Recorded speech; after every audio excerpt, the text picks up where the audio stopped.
Hey guys, welcome back to the channel. I hope you're having a fantastic day today. In the studio, we've got an Orangewood. It's been a while since we've checked one out, so let's dive in.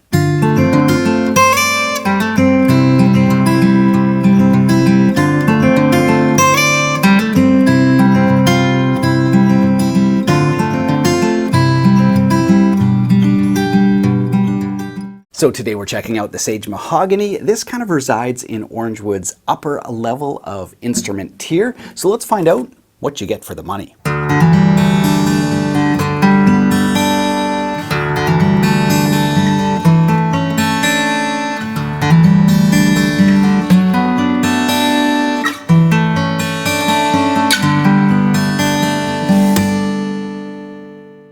First things first, no gig bag, you get a legit, really nice hard shell case. But of course the main feature of the Sage series is it's completely solid wood. So no laminations at all. Solid mahogany on the front, solid on the sides, solid on the back. Now, you know, that's usually reserved for guitars much more expensive than this. So that's kind of like the main thing of the Sage series. You get that hard shell case, no laminations on the body, so you get solid wood. The fingerboard is ebony, the neck is also mahogany.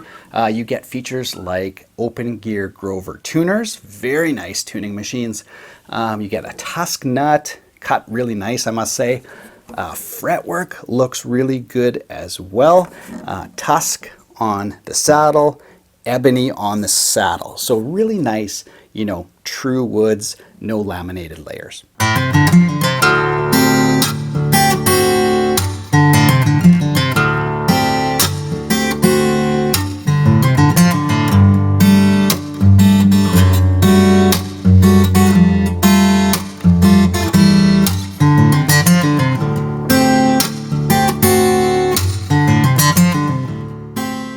Now the Sage is a grand auditorium shape. This and the grand concert are my favorite shapes. I just find them very, very balanced in terms of the tone. Not as big and bold as a dreadnought, but if you're going to record with it or play in a band, oftentimes those super low frequencies that you get on a dreadnought are cut anyway. So I just find that this one is really balanced for a bunch of different genres.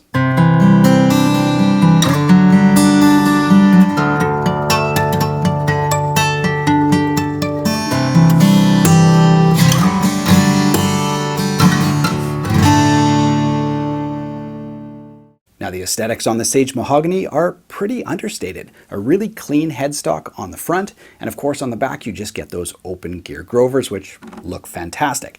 Now as for the finish, on the back of the neck, as I mentioned, it's a mahogany neck, ebony fingerboard. You have a satin finish, which makes playability really nice. And on the front, it's ebony with really small dot inlays and just that little leaf or wing logo on the 12th. So very, very simple, very clean.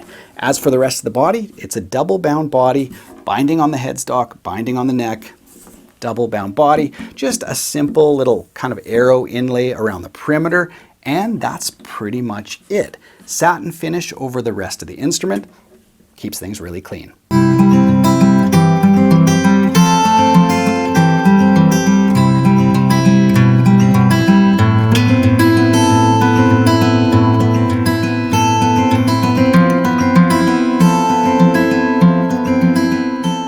So here are my final thoughts on the Orangewood Sage Mahogany. Now this is definitely one of the nicest sounding Orangewoods I've ever played. And it should sound nice because it sits kind of firmly in that middle range, upper middle range of acoustic guitars, depending on whether you have the preamp in it or not, which is a nice option. You can get the plain version like this for a little bit more affordable, or if you need the preamp, you can pay the money and get the preamp installed. So that's a nice feature. And when it comes to Orangewood, you always get more for your money, which is why I like them. Normally in this price range, you wouldn't end up, as I've mentioned, with solid wood on the sides and back.